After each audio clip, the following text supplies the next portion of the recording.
Okay, so now let's learn how to play some 7th bar chords. We're going to learn two different patterns, just as we did with the major and the minor chords.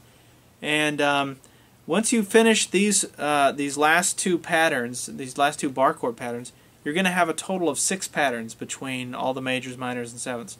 And with those 6 bar chord patterns, you're going to be able to play just about any song that you want. At least you're going to be able to make most any chord that you're going to need to make.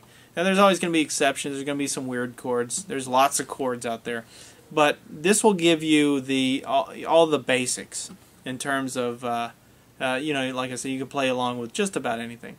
So let's learn how to make this 7th bar chord pattern number 1. And this one is actually pretty easy to do. So what we're going to do is we're going to start with the major pattern number 1, that first one we learned, which looks like that. Remember, that was the one where we took the E from the open position, we slid it up. Now I'm gonna bar the 3rd fret in this example. So when I play that major chord, major pattern number 1, I'm technically playing a G chord. And so what I'm going to do to create a G 7th, if that's the G major, which we've already learned how to make, we're going to make a G 7th, you only have to move one finger. So this one's pretty easy. We're going to take our pinky finger, we're going to keep everything locked down, we're going to loosen our pinky finger, and we're going to push down on the 2nd string right there. So, and in this setup it's on the 6th fret. So it's 1, 2, 3, 4, 5, 6, and that's the note we're playing.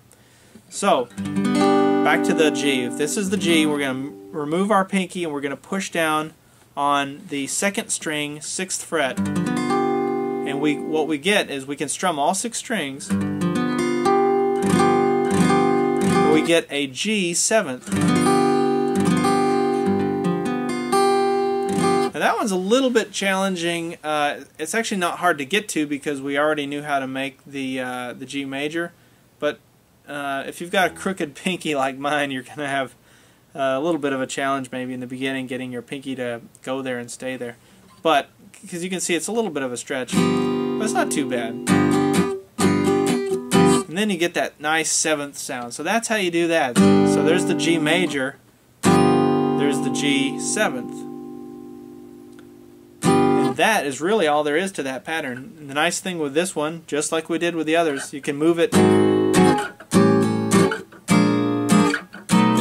all up and down the neck to create other 7th chords. So if that's a G 7th, this is a G sharp 7th, this is an A 7th, this is an A sharp 7th, B 7th, and so forth.